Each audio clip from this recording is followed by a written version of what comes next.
You can chat. Go, okay. Fine. So I put a recording on the cloud. So whoever is the host of this meeting will get access to the recording. Right, right. Thank you, Dr. Maduk. Please go ahead because Remy just said that he had some technical issue on his end. So please go ahead and continue with your presentation. Well, I completed my presentation. You can have Dr. Kaur to speak now. Oh, perfect. SK, would you be able to put up your one slide to speak? Sure, let me try. I think it should work. Give me a second. Remy is going to sign back in and see if he can get in. Oh, okay, so we got your one slide, perfect. Great, so do I proceed? Anita, do I proceed? Yeah, please Yes, go ahead. please. Yes, please. Great, let me continue. Just checking that you can see my screen. Let's start there. Yes, we can see your screen, perfect. Great, thanks everyone. It's a pleasure to be here, and I will like to share a few thoughts about how health and wellness for global productivity can be seen through a health systems lens. So my first slide of two slides only, this is the first of two slides, that is my disclosure and introduction slide. I'll pause here for a few seconds just so I can disclose that I have no conflicts of interest and your opinions are solely my own. This slide describes my current career, my two previous careers as well, and the places in which I was educated.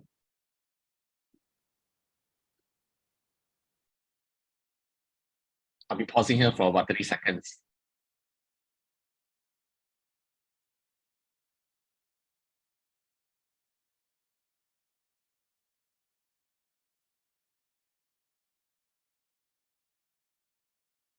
Thank you, everyone. The short story for me is 5 years as a medical doctor, 6 years with refugees, 8 years with pharma, 4 years in global health, 1.5 years in digital health. And I've got 3 masters in medicine, in public health, and in public policy. With that disclosure and introduction out of the way, let me go on to the one slide. In this one slide, I have 3 things I'd like to share with everyone in terms of how health economics, and health systems can be related to global productivity. So we'll start on the left-hand side of the screen. On the left-hand side of the screen, we'll see that the point is that health is more than just healthcare. What is the difference between health and healthcare? Is a very valid question, and the difference is very large. So we start by saying, what is healthcare?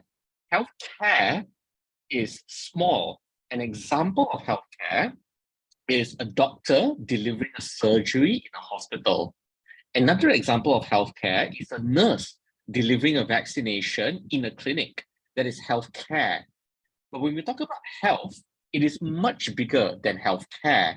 For example, health can be the conditions in which somebody is born, a baby is born, the housing conditions or the living conditions of a particular country, especially for the poor, labor rights, employment rights, which when you come to think about it, it's actually very complicated because maternity policies, sick days, menstrual leave, mental health days, workplace insurance, workplace safety, workplace wellness, a non-abusive, non-threatening, non-bullying workplace, all those rights of a human being and the rights of a worker are considered health rights, and they're under labor rights. Therefore, the Ministry of Labor, and these rights are not under the Ministry of Health. So therefore, that's one example of how health can be considered to be bigger than healthcare.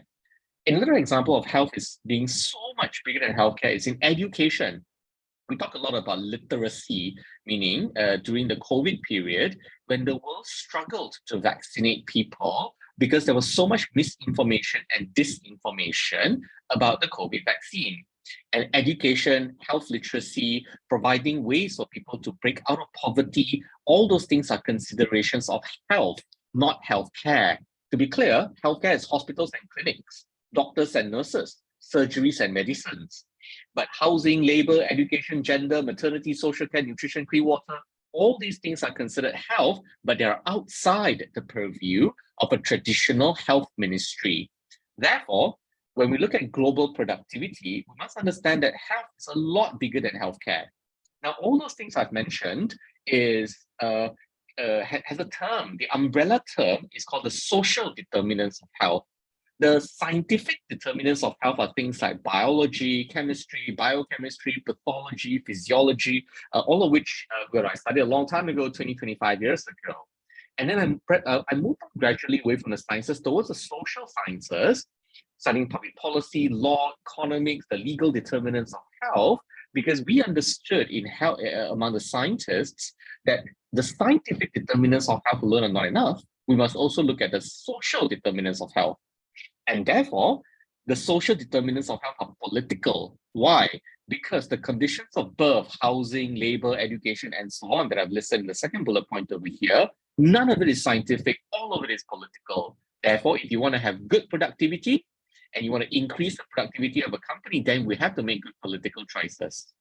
The second thing I'll say about health and wellness and global productivity is to talk about economics, because there's no way that you can talk about global productivity without talking about economics. So the second component over here in orange in the center of your screen, it's about health economics and how fundamental it is.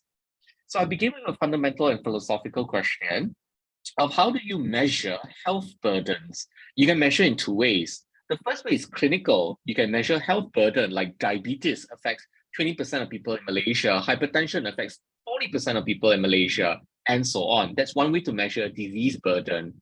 The second way to measure disease burden is something called a disability adjusted life year. Now, people spend entire PhDs just studying about DALY, disability adjusted life year, or QALY, quality adjusted life year, or YLL, years of life lost.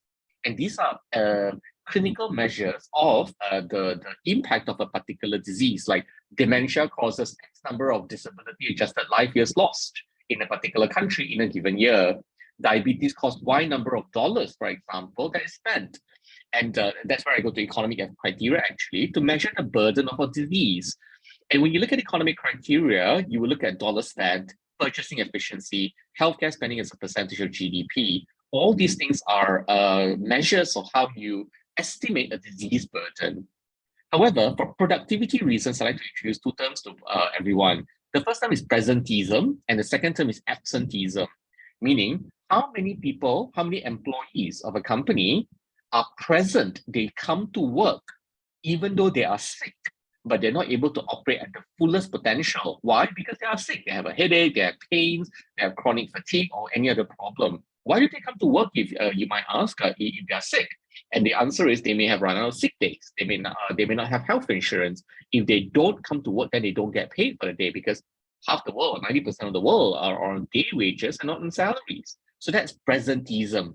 You're at work, you're sick, you're at work, but you're not able to contribute to your fullest percentage. And people can put a number to that. And the percentage or the dollar value lost to presenteeism every year, I don't know what the number is, right? So these numbers are going to be estimates, but I estimate that number will be in the trillions of US dollars every year for presenteeism. What is absenteeism is when somebody does not show up for work because this person is sick, genuinely sick, by the way, not the cheating type, but the malingering type. And presenteeism and absenteeism has a dollar value attached to it. Therefore, even health economics is able to calculate the impact of health or ill health or sickness on global productivity.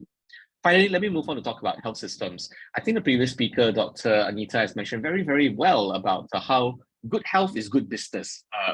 She may not have used these words, but she drew the straight line between good health to productivity and good health to good business. So let me make it more stark. Good health is good business, the same way good ethics is good business as well, because healthier employees have fewer sick days, and if you have a good health plan for a company, you can attract top talent. So that's a given. I don't want to make obvious statements, especially building on the excellent speech by Dr. Anita earlier. So instead, I'll end with a thought. The thought is that healthcare can often, and health itself, can often be considered a cost center by companies. Now, many of us, right, I'm preaching to a choir, really. All of you understand that good health equals to good productivity because you are part of the World Academy of Productivity Sciences. The point I'm making over here is that we, all of us, will need to go out and tell companies that good health is not a cost center. Good health is actually an investment in your human capital, an investment in your colleagues, your employees, the people that you work with, so that they can come to work healthy in body, mind, and spirit, and therefore able to bring their best selves So therefore, my final parting thought is that companies that consider health as an investment in their bottom line and not really a cost center. I want to say thank you again to Anita Tang for inviting me to share my thoughts with you briefly. I'm happy to end at about 9 minutes and return the rest of the time and the floor back to Anita. Anita, thank you very much. Thank you, SK. In fact, my question is, do you think that we can educate the companies, well, the board basically, and the government to look at all these things you've just said about productivity, whether they're absentees or they're halfway being able to be productive or not? Great question, Anita. Thank you. Your question is, can we educate companies? And the government answers yes. We can always do a bunch of education, seminars, workshops, events to companies and to the government. So I'm absolutely in favor of education. I think though that education is necessary but insufficient. We need to say we have to do education and do that constantly. But I think we need a basket of other solutions as well. The objective is that companies will prioritize their employees' health, therefore increase productivity. That's what we want, right? So education is one component. I think we also need incentives, tax incentives. And finally, I think we need the stick, meaning we need laws, regulations. The government needs to come in and punish, I'll use that word, punish, fine, and disincentivize companies if they don't prioritize health and wellness for their employees. So educate for sure, and then provide a carrot, and then provide a stick. In terms of a carrot, it could be tax incentives, tax breaks, and so on. And another carrot would be social prestige. I think large companies these days are very interested in portraying themselves as ESG compliant, SDG compliant, DEI compliant. I mean, environmental, social, and governance factors, sustainable development goals of the United Nations, and thirdly, diversity, empowerment and inclusion. Thank you. DEI, I'm sorry for that. So these three acronyms or three letters which are actually very powerful concepts. So the accreditation process for companies could be helpful. There needs to be like an ISO, the International Standards Organization, but for healthcare, meaning companies that meet a certain standard for healthcare get a gold star, and companies that don't meet that standard gets a silver star and a bronze star or no star, for example. And we should encourage as many large cap and multinational companies to come and accredit themselves and then perhaps gradually move on to the small and medium industries and enterprises around the world as well. Noting that SMEs employ a lot more people than the large caps and the listed companies. So that's on the carrot side. And on the stick side, I think no company will really move unless there's an appropriate set of laws and regulations with fair and predictable enforcement. I mean, we don't need strong enforcement like the death penalty, for example. If you don't have an employee wellness program, I think that's overkill. The point I'm making is that even small enforcement actions that is fair and predictable will be a lot better than instituting a nuclear option. Look, I'm not suggesting that we have the death penalty. The point I'm illustrating is that small but fair and predictable enforcement actions are a lot easier to persuade and change behaviors than very erratic, unpredictable, but very violent punishments. Anita, thank you for your question. I'm happy to share thoughts to say that education is important, but also the carrot and the stick. Understood. Thank you very much. I wonder if Remy is back because he has a technical issue and then he's trying to get on again, but I don't seem to see him, which will pose another issue now because the presentation from Dr. Haron, it's on Remy's side. So Dr. Haron, if you can unmute and if you'll be able to give us some background first until your presentation is on. Yes, thank you, Anita. Can you hear me? Yes, we can hear you. Hello, I'm speaking from Norway, and my field of interest is peak performance or world-class performance. So I'm looking at productivity from a broader perspective than most people, because high performance, of course, includes high productivity, but it's also high quality and high satisfaction. So this is my field. I have, together with my colleague, Dr. Fred Travis, in the USA, we have studied the brains of people performing at the very top in the world. And as I will show in my presentation, the brain is quite different from normal average performers. So I think that what has to gain a lot of importance in the world is how you can develop a world-class brain. I think that any person who is born with a normal brain has the potential to develop his brain to a very high level of performance. The situation today is that at school, the school up to the age of 17 to 20, a student or a child develops his brain, but his brain development is much less than it could have been. And then from the age of 17 to 20, for almost everybody, brain development stops. So in my world, this is one of the major problems in the world because with higher mind-brain development follows better health, which is the context we are talking about here today, but also it follows that people with higher development of brain and the corresponding development of the mind, they have much higher levels of empathy, they have much higher level of morale, and they have much higher level of creativity and intelligence. So all these factors are important in contributing to increase productivity. Have you got my slides now? I do not think so, because Remy is Okay. not one. Is it possible? Well, I think what we can do is, if you don't mind, just go ahead and do the presentation. And when we're sending out the email follow through with the video, we'll be able to send out your presentation if you don't mind. Okay, that's okay. We'll go ahead and I'll try to keep it as simple. So what I want to present to you is practical methods to improve your health and improve your brain integration and refine or improve also your mental abilities. Because these are all related very closely together. So I actually will be talking about practical procedures that have their origin in India, even though I come from Norway.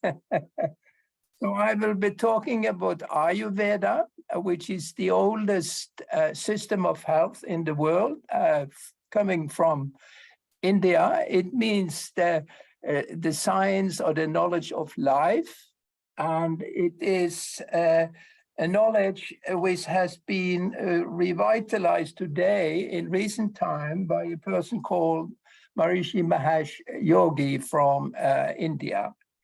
And this system of health has been improved by the World Health Organization.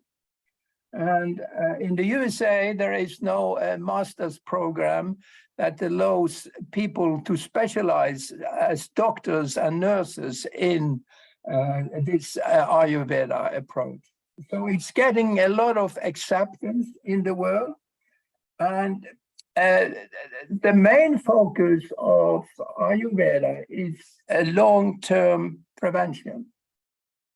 And it is therefore complementary to traditional medicine, Western medicine or modern medicine, because in the modern approach, then the focus is on a short-time cure. So long-term prevention and short-term cure are very complementary to each other. And this is actually called integrative medicine. And it is also an individualized approach, which is a bit contrary to modern medicine, because that tends to do all people more or less the same medicine for everybody if you have a disease, for instance. But in Ayurveda, your medicine is individualized. So that is, I think, a very important feature. And the most important, there is a lot of research on Ayurveda. And for instance, there is something called Panchakarma, which is the oil massage of the whole body. And in just 3 months of oil massage, this Panchakarma, together with getting certain herbs or herbal medicine that are suited to your conditions and your disease, there is about 50% improvement in many health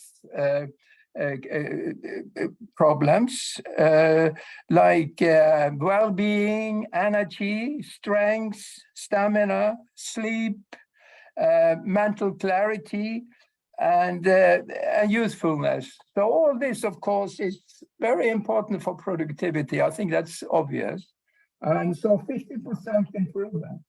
And the most important aspect of the Ayurveda, the modern approach to Ayurveda, is a technique called transcendental meditation, or short TM, which is taught in 120 countries around the world, and which is a very simple technique. You meditate only about 20 minutes morning and afternoon.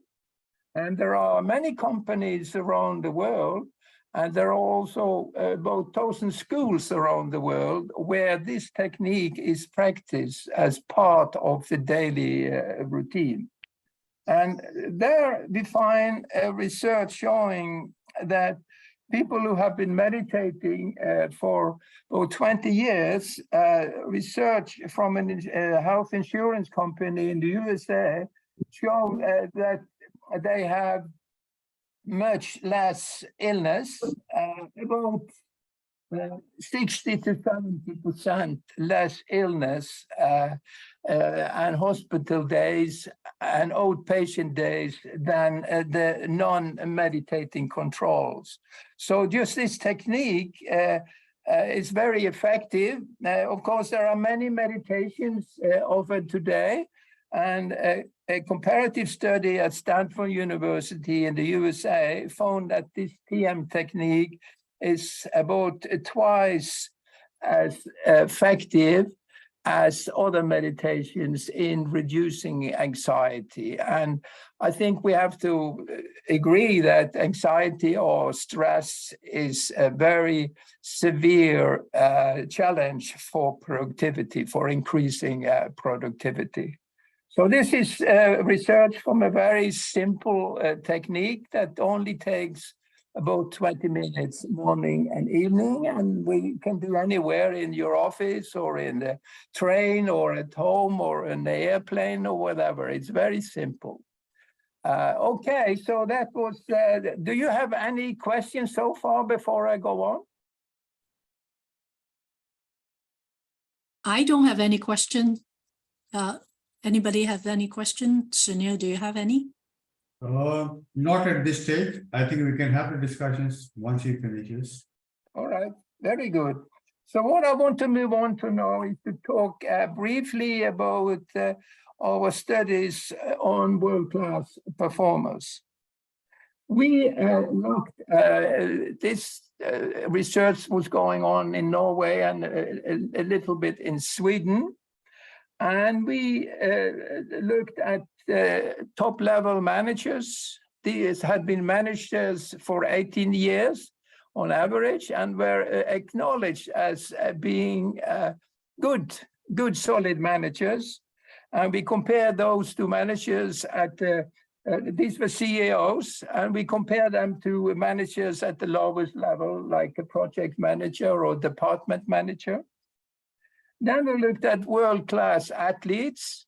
They had won on average 10 medals in world championships and Olympic Games. So they were really very high performers. And then we looked at professional classical musicians. The athletes we compared to average performers in sports. And then we looked at world-class musicians, classical professional musicians, and compared to amateur classical musicians. And we found the same pattern. We developed a measure of mind-brain development, and the world-class performers scored almost twice as high as the average performers. So that was a huge difference. It was very highly significant statistically. And the way what we looked at were three things. We looked at how integrated the brain is, and that is how coherent, how well the different parts of the brain are collaborating. It's like in an organization. If people are communicating and collaborating well, then the organization will perform on a high level. And the same applies to the brain. If the different parts of the brain that have different responsibilities communicate and collaborate in a good way, then the brain is very efficient. And we also looked at alpha-1 brain waves, which are known to be associated with being awake and alert and relaxed at the same time. So it was like a restful alertness. And then we looked at how economical or efficient the whole brain works. The other measure we applied was moral reasoning, how moral the behavior of these people were. And the third thing we looked at is what is called peak experiences, which are the moments, most happy and fulfilling moments in life. It was a term introduced originally by Abraham Maslow. And this is a taste or a glimpse of higher consciousness.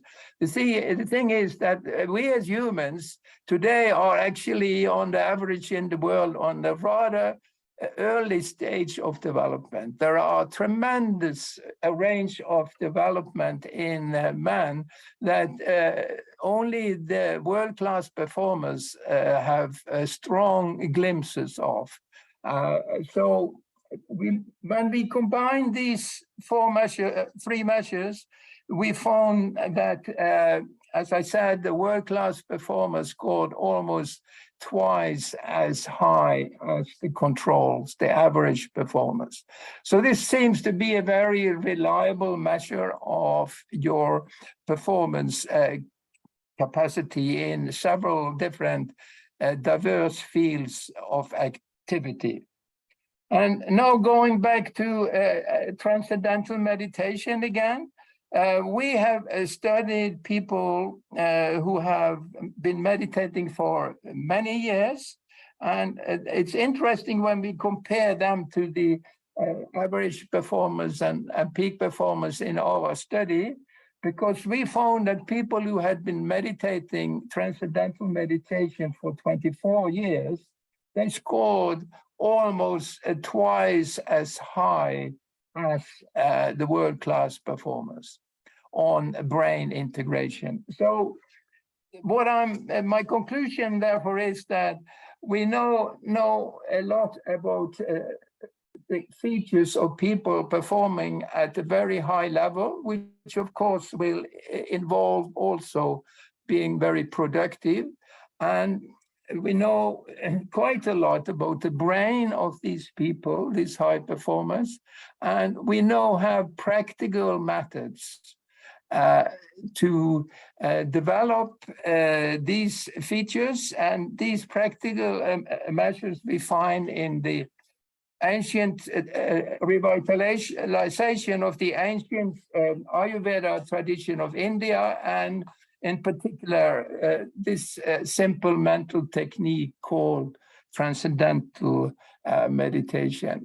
So I have, my perspective is that we really have no the key to develop substantially higher productivity and performance in general in the world. And I will also like to add that there is 20 research projects that show that when only a small group of people practice the transcendental meditation in a society, then crime and war declines very much in the surrounding society. So we do now have practical methods to really develop the whole society in a direction that will also substantially improve productivity, which is the topic of this seminar. So that was my contribution. I'll, of course, be very happy to address any questions you may have. Now I'm back. I'm sorry, technically, I don't know what happened, but my system had, reboot. But thank you very much, Dr. Harrod. Thank you, everybody, for, holding forth back. Thank you, Anita. So I have a few questions. So I want to start. As Dr. SK, have you done your presentation? Yes, I have. Oh, sorry, I missed that. I was battling back here with technical, issue, but then I'm good. So I'm going to ask my question right now, and then other participants can ask questions before we give it a wrap. I'm sorry about how today I was just going. Okay, so Dr. Anita, I wanted to ask you, as an HR, somebody with an HR background, and then also with psychology and coaching, right? What do you think is the role of organization in maintaining or in finding help for workforce to be more healthy? Because organizations want to make their profit, they want to make money, they want to result, they push you to get results, and then people might be falling down, people might be having health issues. What is the role of organization? What is the role of organization? Well, we did, you dropped out of the presentation, but on stage I did say that there is almost 27% more productivity happens when organizations invest in work-life balance. So if I want to, if I'm looking at my bottom lines, I'm looking at my profitability, I'm looking at, how to maximize my returns, I need to also invest in creating work-life balance for my employees. So, the culture of the organization, if it is one of exploiting the workers and exploiting the employees, it is counterproductive because the workers' productivity falls if they are not able to find that balance. So the only way is for them to create proper working conditions, proper work environment, proper work culture, so that employees remain engaged and they also go home on time and spend time with their families, etc. So that is one level of input that organizations need to do, is to build a culture which is more harmonious to their well-being, rather than, and it's a business case also, because you get 27% more productivity if you invest in creating that work-life balance. The other thing that organizations also need to do is to have concerted efforts and well-being programs in the companies. Till before the COVID scenario, we used to find many organizations used to have one-off program on well-being, one-off program on managing heart disease or managing diabetes or managing stress. It used to be one sporadic program here and there. But now most of the organizations in India we find, and I'm on the jury of one awards for well-being, which is going to happen in the next month. And we have received over 100 applications from companies that are presenting their well-being programs, how they have a proper concerted effort, an organized effort at investing in well-being. Sometimes it's simple, a doctor on call or a psychologist on call, a suicide helpline, or, and sometimes it is more of, education based, so making people aware. I myself go to many companies, and tomorrow I'm speaking at one organization on integrative health and how do you manage your stress at the workplace. So there's a lot of education and training around this. There is also specific welfare facilities set up where medical services are provided. There's medical health insurance taken out for many people. So there's a proper program in place to manage physical and mental health, as well as create a culture which is more vibrant and more people engage in the mind, body, heart, and soul. Thank you. So, yeah, Thank you very lots much. that can be done. All right. Thank you very much. Yeah, I know we've spent so much time because of my in and out, but I'll still ask Dr. SK.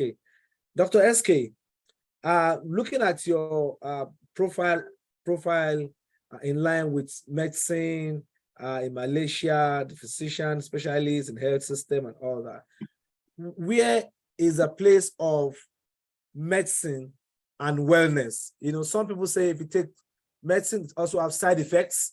Some say rather don't take medicine, rather do something to be well before you get sick to now take medicine. So what is the balance between medicine and wellness for individual? Yeah. Remy, this is a great question. I don't know how to answer this question completely. And also try to relate that to the topic of tonight or today, which is about global productivity. Here's my attempt at an answer anyway. Firstly, medicines are very helpful, but cannot be a substitute for a healthy lifestyle of good nutrition, good exercise, good sleep, proper mental adaptations to mental stress, coping mechanisms like meditation, and so on. So all those things are important for sure. So medicines cannot be a substitute for those things. Neither can those things be a substitute for medicine when medicine is necessary. For example, no amount of exercise will help us cure a cancer if one person already has a cancer.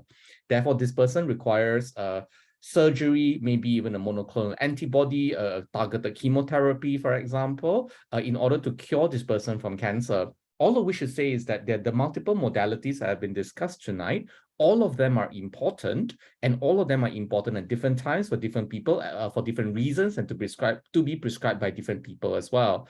All of this is to say that we cannot say that medicine is good or bad alone by itself, black and white, binary statement. Neither can we say that everything else is good or bad, binary statement, black and white as well. So I think there's a lot of nuance, a lot of complexity in the world, and that's the first part of my answer. Let me give the second part, then I'll pause and return the floor back to you, Remy. The concept about the medicalization of healthcare is very real. Now, again, I'm a medical doctor, I'm trained in medicine, I'm a scientist, and I believe in science. However, I also believe at the same time that healthcare has been over-medicalized.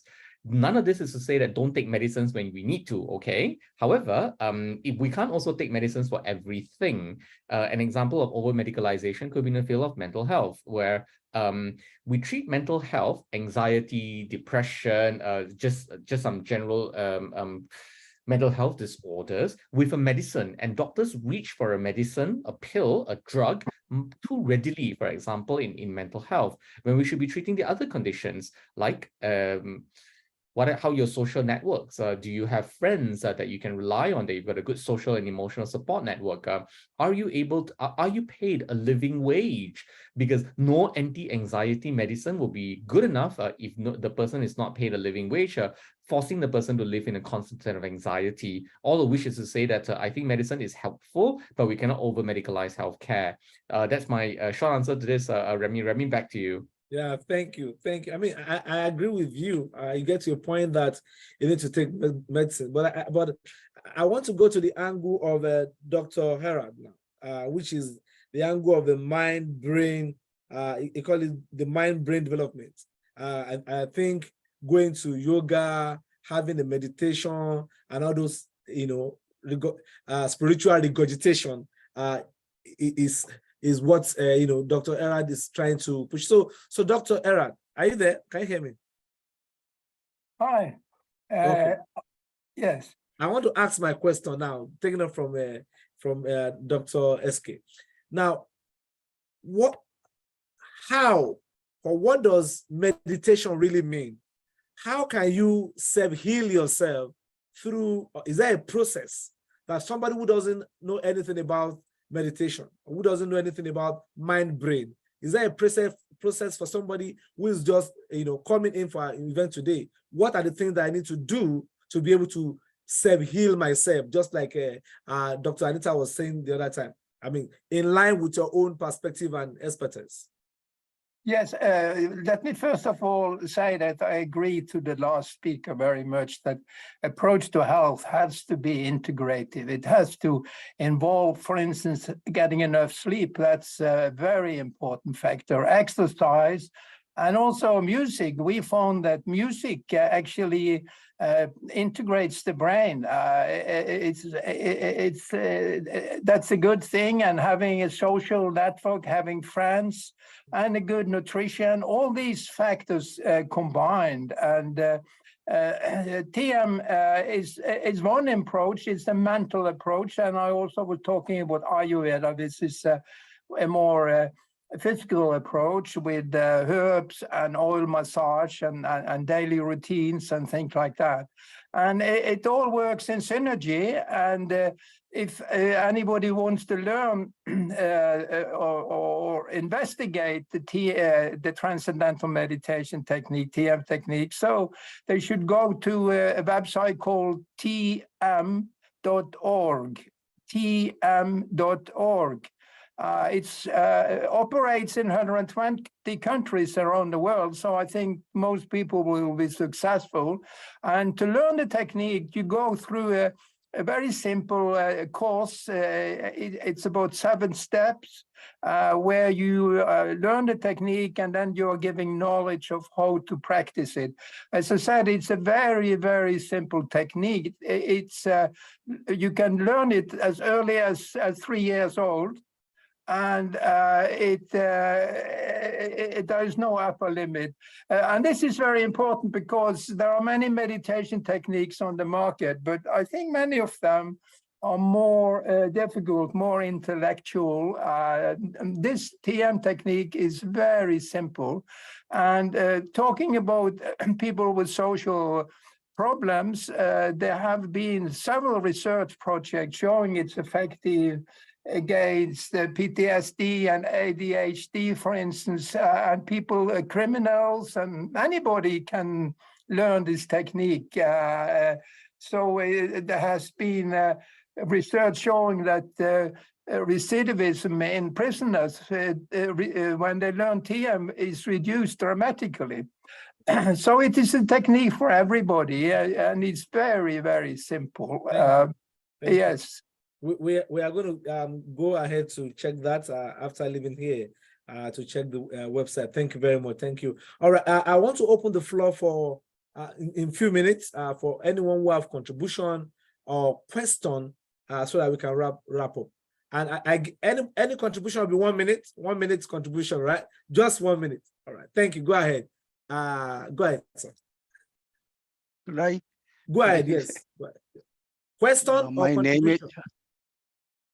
Question. No, I would like to raise 2 questions. Okay, go ahead. And maybe one comment.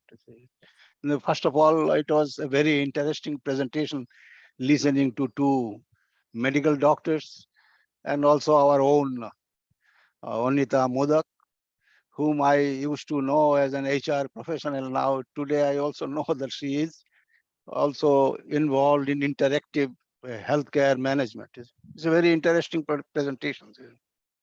I have, as I said, two small questions. Maybe Anita Modak or someone else can address. And one observation.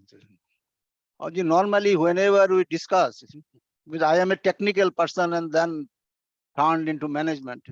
So my question possibly will be related to basic productivity, the way we understand.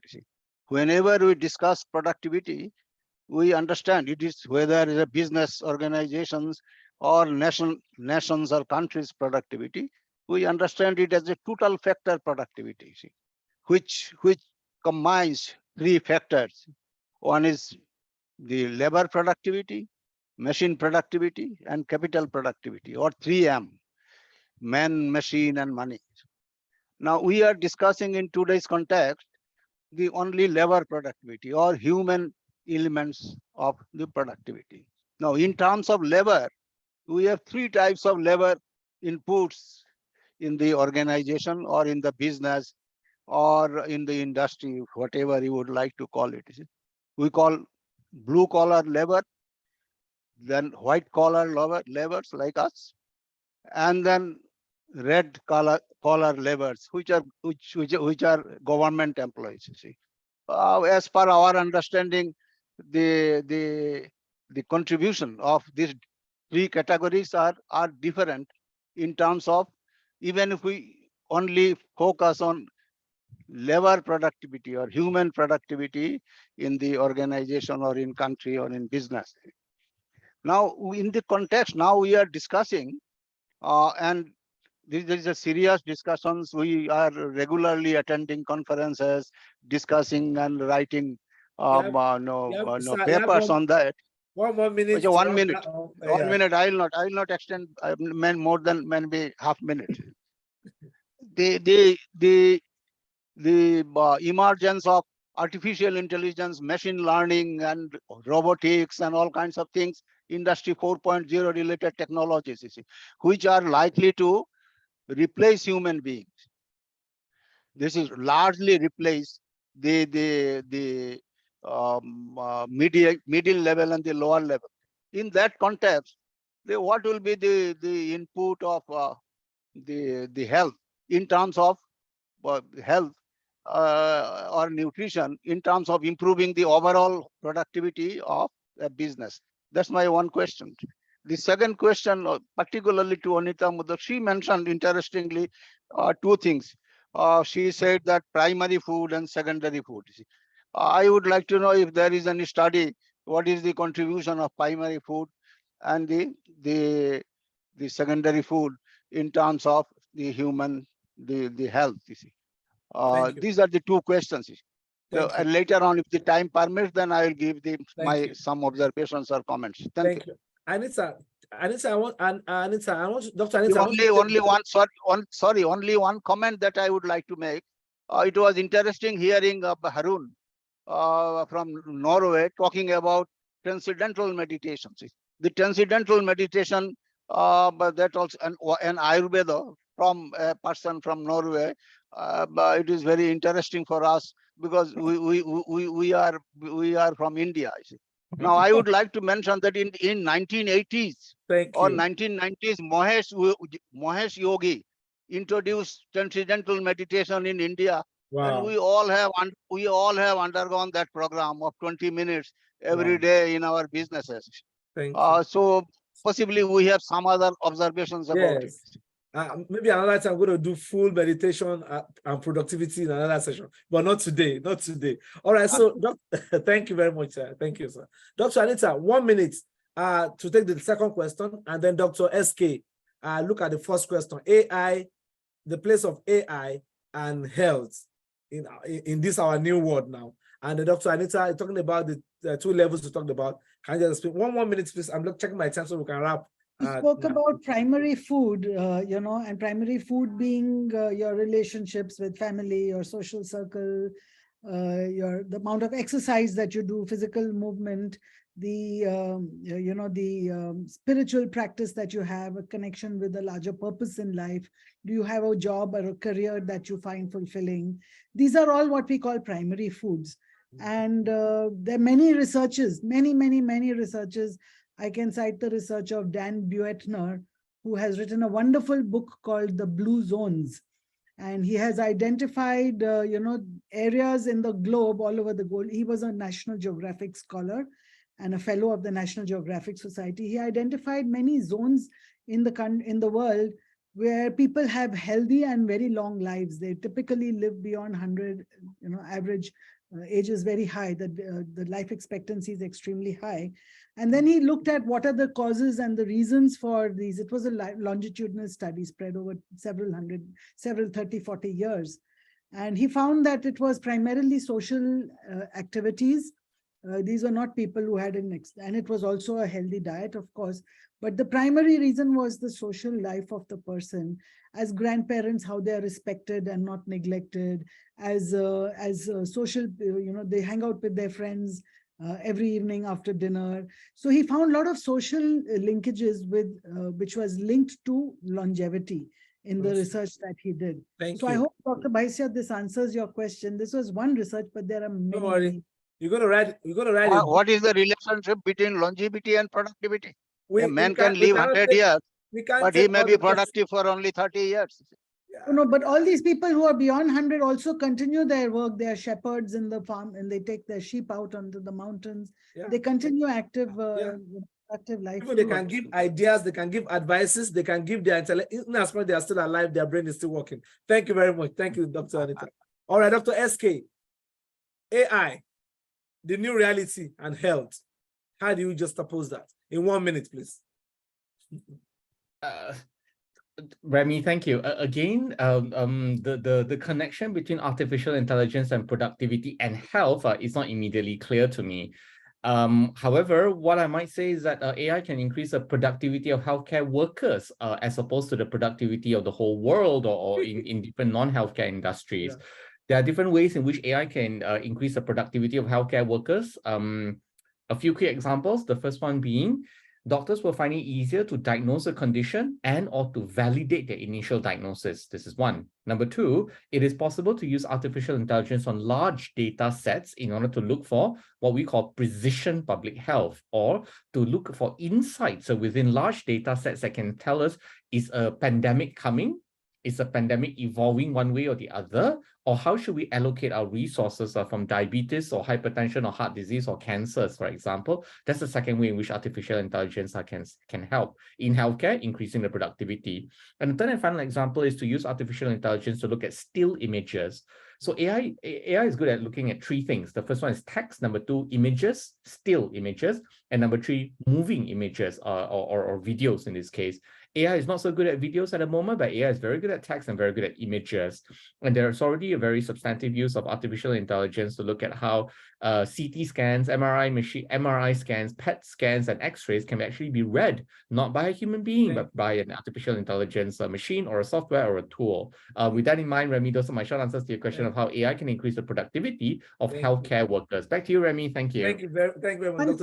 One sentence, yesterday on BBC, there was a research that was revealed that said that usage of Facebook, we all have Facebook posts, and usage of Facebook has no correlation with ill health.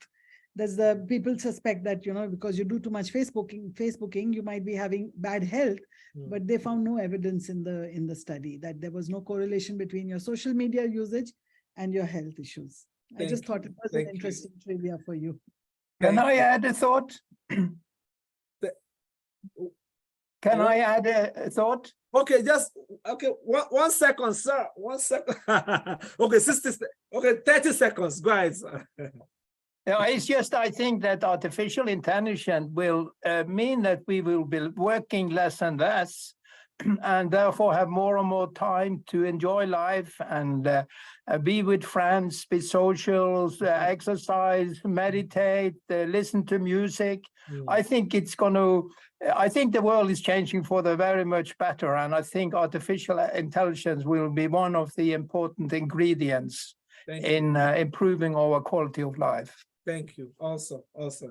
All right. Thank you. I'm looking at my time, and I'm a man under authority and time. So I want to call one of my senior colleagues here to give us a wrap, and then we'll take the picture and then we'll be out. Thank you. Anita, over to you. Anita Tang is one of the vice president at the World Academy of Productivity Science, and is my boss. Go ahead, please. I hate Remy for calling us the senior colleague. Because you're disclosing my age. But anyway, I agree definitely with everyone on the importance of health, but at the same time, it is very important. Am I hearing echo? Anybody hearing any echo? Oh, there is no Okay. echo. Go ahead, please. We are good. Okay. I definitely agree with the panelists on all the things they say about health, and particularly if AI is kicking in, we have more time for ourselves to do our primary food, and our mental health is excellent. So today's topic, the importance of health and wellness for global productivity, it's so relevant to everyone. Without good health and wellness, productivity will definitely be negatively impacted. Disregard the issue of technical difficulty that we have experienced, is definitely a very good discussion to have. So on behalf of the World Academy of Productivity Science, I would like to thank the three speakers in making this very enjoyable and very productive and very insightful session possible.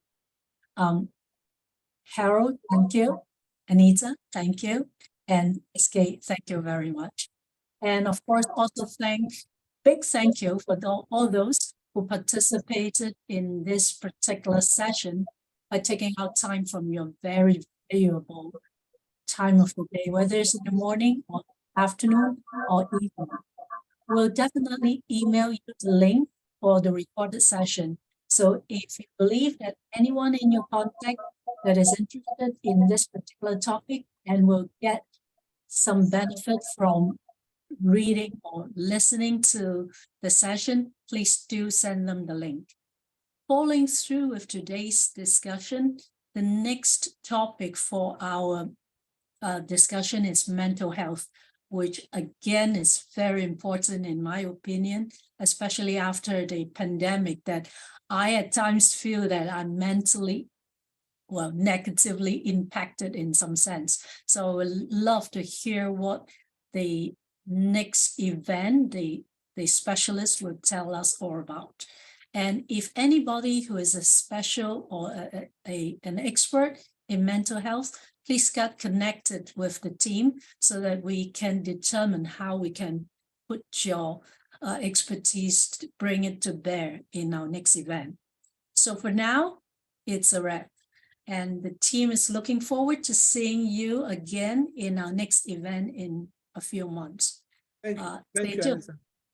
Yeah, before we go, we need to take a group photograph and smile. So that will be on our, so that will be the last wrap, right? Okay, so can everybody smile to the camera? Let me check. Let me check it and then be sure that we have it all. Good, all right. I think we're good. Thank you. Professor Bane, I'm sorry, we couldn't give you enough time to talk and share, but I think your observation is noted. I know that in the next meeting, we don't have something for the new fellows of the World Academy of Productivity Science. And then for other members that will be coming, I think there'll be induction time. Anita and Sonny can talk about that more. But we recognize those who are fellows here. And I don't know your name by head. I'll just be putting that down here. But I want to say thank you very much for coming. Adeniji, thank you. Ramat, thank you. Professor Bane, thank you. Professor or Dr. Bane, okay, I think it's the same person that's signing in two devices. Okay, Dr. Sano, thank you very much. SK, Anita, everybody, special speakers. Thank you, Dr. Arad, Dr. Anita, and I think Anita has done that already. Thank you very much. It's been a wonderful time. I'm sorry about in and out. It's just technical issues. Those are part of the things we didn't plan for, but thank God for co-hosting that help us to keep the productivity on. I would have been out and everybody would just shut out. But thank God for the AI that thought about that this could happen. And